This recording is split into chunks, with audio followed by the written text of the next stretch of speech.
அண்ணன் வந்து படைப்பலத்தோட இருக்காரு. 8% இல்ல 10% கூட இருக்காரு அண்ணன். தொடரலாம்.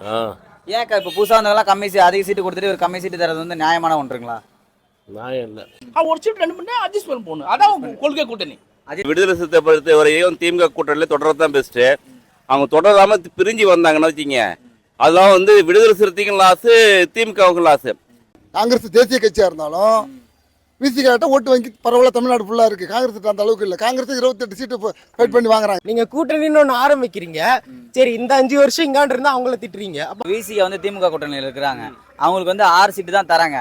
போன டைம் தந்தாங்க, இந்த டைம் அதே சீட்டு தந்தா அவங்க தொடரலாமா இல்லை வெளியேறலாமா அந்த கூட்டணி விட்டு? இல்ல அண்ணன் வந்து விசிகல வந்து நம்ம வட மாட்டில் வந்து பெரும் பலமானமா இருக்காரு. அண்ணன் வந்து படைபலத்தோட மக்கள் பலத்தோட பெரும்பாலுமா இருக்காரு. அண்ணன் வந்து தனியச்சு நினைச்சு சொல்லிச்சா அவருக்கு இன்னும் என்ன இருக்கு அவருக்கு. ஆனா வெளியே வந்து அவர் செஞ்சா இன்னும் பெரும்பாலும் இருக்கும், அதிகமா இருக்கும். இப்போ வெளியே வந்து அவங்க தொண்டர்கள்லாம் ஏத்துப்பாங்களா? கண்டிப்பா ஏத்துவாங்க. அதிமுக கூட்டணிக்கு வராரு அப்படின்னா அவங்க தொண்டர்கள்லாம் ஏத்துப்பாங்களான்னு கேட்குறேன். அதிமுக கூட்டணிக்கு வந்தாலும் வரலாலும் பரவாயில்ல. அண்ணன் வந்து படைபலத்தோட இருக்காரு. 8% இல்ல 10% கூட இருக்காரு அண்ணன். இன்னும் 8 சீட்டு 10 சீட்டு இல்ல. அண்ணன் தனிச்சு வந்த கூட இன்னும் தமிழ்ல ஆந்திரால வந்து சந்திரபாபு நாயுடுக்கு வந்து ஆப்போசிட்டா வந்து வந்தார், துணை முதல்வர் வந்தார்ல. அது மாதிரி அண்ணன் வந்து ஏதோ ஒரு முதல்வர் துணை முதல்வர் வர்றதுக்கு ஆசை இருக்குல்ல. அப்ப இந்த மாரி நம்ம முதல்வர் தகுதி கூட அவர் ஈடு கொடுப்பாரு.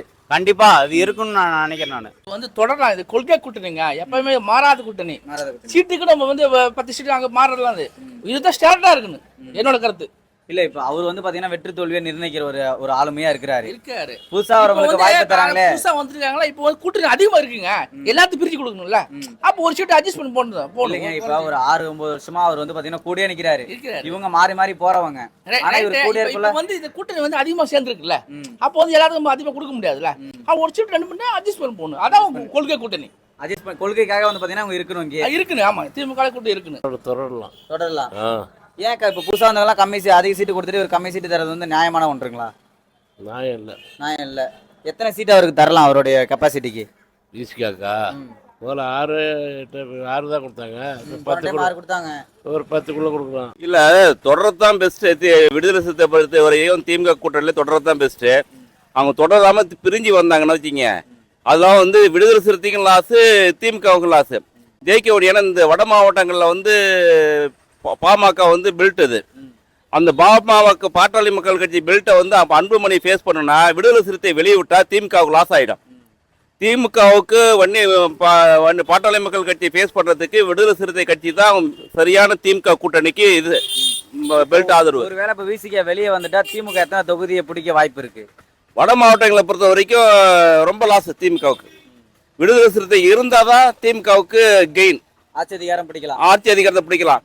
ஏன்னா தென் மாவட்டங்கள் வந்து சசிகலா வந்து அந்த படம் வந்து முக்கோளத்தவர்களை வந்து நிறைய இப்போ ஓட்டை பிரிக்கிறாங்க. என்னதான் தென் மாவட்டங்களில் வந்து ஓபிஎஸ் கூட்டு வச்சு திமுக கூட்டு வச்சாலும் அங்கே ஓட்டு பிரிக்க முடியாது. போன முறையே வந்து ரொம்ப திமுக விடுதலை சிறுத்தை இருந்தாலும் தான் ஆட்சி பிடிக்க முடிஞ்சது. இல்லை முடிஞ்சிருக்காது. 2021 வட மாவட்டங்களில் தான் இவங்க சீட்டு ஜெயிச்சாங்க. வட மாவட்டத்தில் விடுதலை சிறுத்தை ஸ்ட்ராங்காக இருக்கிறதால வந்து நீங்கள் வந்து திமுக வந்து விடுதலை சிறுத்தை இழந்ததுனாக்கா பின்னாடி கண்டிப்பா பின்னாடி இது வந்து யாருக்கு லாபம்னாக்க ஏடிஎம்கே பிளஸ் போயிடும். ஓகே, இப்போ டிஎம்கேக்கு இவ்வளோ பிளஸ் இருக்குள்ள விடுதலை சிறுத்தைகளுக்கு இன்னும் அதிகப்படியான சீட்டு தரலாம்ல. இப்போ வந்த கட்சிகளுக்குலாம் தராங்க, அவங்களுக்கு வந்து தராம இருக்கிறதுக்கு ஏன் மறுக்கிறாங்க? ஏன்னாக்க தேமுதிக வந்து இப்பதான் உள்ள வராங்க. ஆனா தேமுதிகவுக்கு வந்து முதல்ல அவங்க என்ன பேசி வந்தா 8 சீட்டுக்கு தான் சேர்த்து பேசிட்டு வந்தா ஒரு ராஜ்யசபா சீட்டு தான் கொடுக்க வந்திருக்காங்க. ஏன்னா ஒரு எதிர்கட்சியா இருந்தவங்க. தேமுதிக வந்து ஒரு ஆளுங்கட்சியில் வந்து ஒரு எதிர்கட்சியாக ஃபேஸ் பண்ண 41 சீட்டில் 30 சீட்டு 29 சீட்டு எம்எல்ஏ ஜெயிச்சு எதிர்கட்சி அந்தஸ்தில் இருந்தவங்க. அதனால அவங்க அந்த அந்தஸ்துக்கு எதிர்த்து பார்க்குறாங்க. விடுதலை சிறுத்தை எதிர்கட்சி அந்தஸ்துக்கு வரல இது வரைக்கும். இப்போதான் வந்து 2 சீட்டு 4 சீட்டு தான் ஜெயிச்சு வந்திருக்காங்க. 2 எம்பி வந்தாங்க. விடுதலை சிறுத்தை இது வரைக்கும் தனிச்சு நின்று ஒரு சீட்டு கூட ஜெயிக்கல. தனிச்சு நின்று அவங்க பவரை காமிச்சாங்கன்னா அவங்களுக்கு ஏதாவது வாய்ப்பு இருந்திருக்கும். விடுதலை சிறுத்தை தனிச்சு நின்னாக்க சில இடத்துல டெபாசிட் தான் வாங்க. இப்ப சொல்லுங்க ஐயா, இப்ப சொல்லல. ஆரம்ப காலகட்டத்தில் விஜயகாந்த் போலயே இவர் தனிச்சிருந்து ஒரு குறிப்பிட்ட இடத்த காமிச்சிருந்தாருங்கன்னா இவருக்கான இடம் கிடைக்குமா? விடுதலை சிறுத்தைகள் அது மாதிரி தனிச்சு நின்னாங்க. மூப்பனார் இருக்கும்போது சிதம்பரம் பாராளுமன்ற தொகுதி நின்னாரு. 2வது இடமா 3வது இடமா தான் வந்தாங்க. ஒரு கணிசமான ஓட்டு தான் வாங்கினாங்க. ஆனா ஜெயிக்க முடியல. ஆனா விடுதலை சிறுத்தை தனிச்சு நின்னா ஜெயிக்க முடியாது. ஆனா வெற்றி வாய்ப்பு உருவாக்குறது அவங்க தான். வெற்றி வாய்ப்பு உருவாக்குறது அவங்க தான். மார்ஜின் 5000 ஓட்டு 10,000 ஓட்டு 2000 ஓட்டுல ஜெயிக்கக்கூடிய விடுதலை சிறுத்தை இருந்தால் திமுக பிளஸ் பாயிண்ட். விடுதலை சிறுத்தை இது இழந்துச்சுன்னா திமுக மைனஸ் பாயிண்ட். நன்றிங்க இது வந்து ப்ளஸ் பாயிண்ட் இது யாருக்குன்னா ஏடிஎம்கே ப்ளஸ் போயிடும். அவர் ஏன் தொடரணும்? நல்ல ஒரு ஆற்றல் மிக தலைவர், தலித் மக்களுக்கு நல்ல ஒரு எல்லாமே எடுத்து செய்கிறாரு, கட்சிக்கு அப்பாற்பட்டு சொல்கிறேன் செய்கிறாரு. அவர் ஏன் அதில் தொடரணும்? அவர் அவருடைய தனித்துவத்தை தனிமையாகவோ இல்லை அவர் தலைமையில் ஒரு கூட்டணி அமைச்சோ அதை வந்து இது பண்ணலாமே. இன்னைக்கு இருக்கிற வேல்முருகனே எனக்கு வெளியில வந்துட்டாரு. ஆமா, அவருக்கு கேட்ட சீட்டு கொடுக்கலாம் வெளியே வந்துட்டாரு. வெளில வந்துட்டாரு. இது காங்கிரஸை விட இவங்கள்ட்ட விசிகாட்ட ஓட்டு வங்கி அதிகமாக இருக்கு. காங்கிரஸ் தேசிய கட்சியாக இருந்தாலும் விசிகாட்ட ஓட்டு வங்கி பரவாயில்ல தமிழ்நாடு ஃபுல்லாக இருக்குது. காங்கிரஸ் அந்த அளவுக்கு இல்லை. காங்கிரஸ் 28 சீட்டு ஃபைட் பண்ணி வாங்குறாங்க. ஏன் வாங்குறாங்கனாக்கா அவங்க மத்தியில் நாளைக்கு ஒரு இது தேவைப்படும். அவங்கள்ட்ட ஒரு 100-150 எம்பி இருக்காங்க காங்கிரஸில். நாளைக்கு நமக்கு ஒரு பிரச்சனைனா திமுக வேண்டி அவங்க எடுத்து பேசுவாங்கிறதுக்கு அவங்க சீட்டு அவங்க கொடுக்குறாங்க. இவங்க மாநில கட்சி, இவங்களால நம்மள ஒன்றும் பலன் கிடையாது. இங்கே தானே இருக்க போகிறாங்க, என்ன செஞ்சாலும் இங்கே தானே இருக்க. என்னதான் இருந்தாலும் வெற்றியை வந்து தீர்மானிக்கிறது வந்து பார்த்தீங்கன்னா விசிகா தான். அவங்களுக்கான அங்கீகாரத்தை கொடுக்கலாம். அதை ஏன் திமுக கொடுக்க மறுக்குது? கொடுக்க மாட்டாங்க சார். எப்படி கொடுப்பாங்க? உங்களை வந்து அழுத்தி வைக்க தான் பார்ப்போம். அவங்கள எப்படி உங்களுக்கு கொடுப்பாங்க? அதுக்கு திமுக பாடம் போட்டுனா இருக்கிற நிலையை அரசியலுக்கு அப்பாற்பட்டு இவங்க எடுத்து சொல்லணும் மக்கள்கிட்ட. அரசாங்கம் நல்லா செயல்படுது, நல்லா செயல்படல அப்படின்னு சொல்லணும். இவங்க சொல்ல மாட்டேங்கிறாங்களே. இவங்க கூட்டணிக்காக வேண்டி என்ன பண்றாங்க? எல்லாத்தையும் மூடி மறைச்சு பேலன்ஸ் பண்ணி ஓட்டுறாங்க. சில இடத்துல வாய் திறக்காம இருக்கிறாங்களா? சுத்தமா வாய் திறக்க மாட்டாங்களே. தலித் மக்களுக்கு ஏடிஎம்கே ஆட்சி காலத்தை விட இந்த ஆட்சி காலத்துல எவ்வளவோ பிரச்சனைகள்லாம் வந்திருக்கு. இவர் பெருசா அதை பத்தி எடுத்து ஒன்றும் பேசலையே. இவங்களை ஆப்போசிட்டா வேற ஏதாவது கட்சிக்காரன் செஞ்சா மட்டும் உடனே ஆர்ப்பாட்டம் அதெல்லாம் செய்யறாரு. நல்ல ஒரு தலைவர், நல்ல பேச்சாற்றல் உள்ளவர் தான். ஆனா செயல்படலையே. கூட்டணி தர்மத்துக்காக சில இதெல்லாம் விட்டு கொடுக்குற மாதிரி இருக்கு. விட்டு கொடுக்குறாருல, கூட்டணி தர்மத்துக்காக விட்டு கொடுக்குறாரு. சரி நம்ம வெளியில இங்கே அணிமாரி நம்ம கெட்ட பேர் வாங்கிடக்கூடாது, ஒரு இடத்துல ஒரு ஸ்திரத்தன்மையா உருவாக்கி இருப்போம்னு சொல்லி ஒரு நினைக்கிறாரு. தொடரலாம்னா இன்னும் சீட்டு சேர்த்து கொடுத்தா நல்லா இருக்கும். எதனால சொல்றீங்க? ஏன்னு கேட்டால் அவங்க கூடயே இருக்காங்க, அவங்களுக்கும் மெஜாரிட்டி இருக்கு, அவங்களும் சேர்த்து கொடுத்தா இன்னும் கொஞ்சம் நல்லா தான் இருக்கும். அதை வந்து திமுகவே தன்னடிச்சா செய்ய மாட்டாங்க. என்ன காரணம்னு நினைக்கிறீங்க? அது என்னன்னு தெரியலங்கண்ணா. உண்மையிலே இது வளர்ந்து வர கட்சி தான். எதிர்காலம் இது நல்லா இருக்கு, எல்லாரும் ஏறி பேர் மக்கள் இருக்கோம், நாங்களாம் ஓட்டு போடுறோம். ஆனால் சேர்த்து கொடுக்கலாம் அவருக்கு, இன்னும் நன்மை நன்மை. ஆனால் இப்போ வந்துட்டு பார்த்தீங்கன்னா இப்போ அவங்க கூட்டணி சேரலாம், அது பிரச்சனை கிடையாது. ஃபர்ஸ்ட்டு எல்லாருமே தனிச்சு நிற்கலாம். திமுக, டிஎம்கே இவங்க எல்லாருமே, விசிகே இவங்க எல்லாருமே தனிச்சு நின்று போட்டியிடுங்க. போட்டிட்டு இப்போ கூட்டணின்னு தான் வரப்போகுது எப்படியுமே. ஏன்னா எல்லா வருஷமும் கூட்டணி தான் கொண்டு வராங்க. யாருமே தனித்து நின்று அந்த சிஎம் சீட்டை பிடிக்க மாட்டேங்கிறாங்க. இப்போ கூட்டணி வர்றப்போ உங்களோட கொள்கைகள், உங்களோட தொகுதியில் என்னென்ன பிரச்சனை இருக்கு, என்னென்ன ப்ராப்ளம், இது எல்லாத்தையும் நீங்கள் சேர்ந்து கொடுப்போம். அப்போ அதுக்கு தகுந்த மாதிரி நீங்கள் சீட்டை ஒதுக்கி அந்த ஃபண்டெல்லாம் இது பண்ணலாம். இப்போ தொகுதி வரைய பிரச்சனை எப்படி இருக்கும் அந்த மாதிரி கூட்டணி அது சாத்தியமில்லாதான் இருக்கும்ல.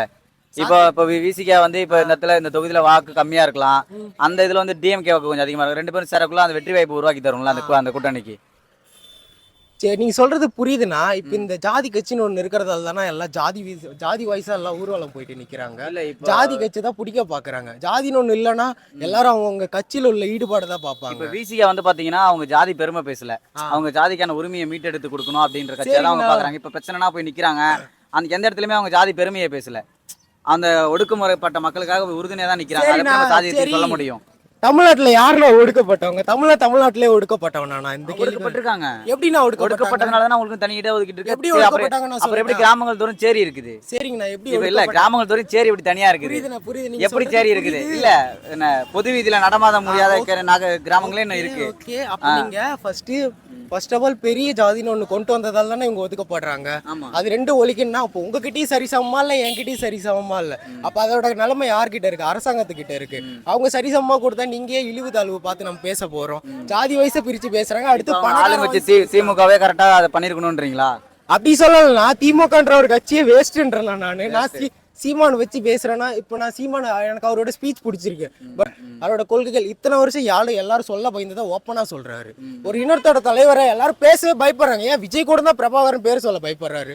எங்க அண்ணா எங்க தலைவனை தூக்கி வச்சு ஆடுறாரு இவரு. இந்த மாதிரி உணர்ச்சி இந்த உலகத்துல இருக்க, இந்த நாட்டுல இருக்க தமிழனுக்கு எப்போ பொத்திக்கிட்டு வருதோ அன்னைக்கு தன்னால தமிழ்நாட்டை தமிழன் தான் ஆட்சி பண்ணுவான். அன்னைக்கு ஜாதி கீதுன்னு ஒன்னும் இருக்காது. அப்ப இவங்க எல்லாமே தமிழ் தேசிய கூட்டமைப்புல ஒன்றிணைலாமா? திருமாவளவன், ராமதாஸ், இப்ப வேல்முருகன் இருக்கவங்க தமிழ் தேசிய கூட்டமைப்புல வந்து ஒன்றிணைலாமான்னு கேக்குறேன்.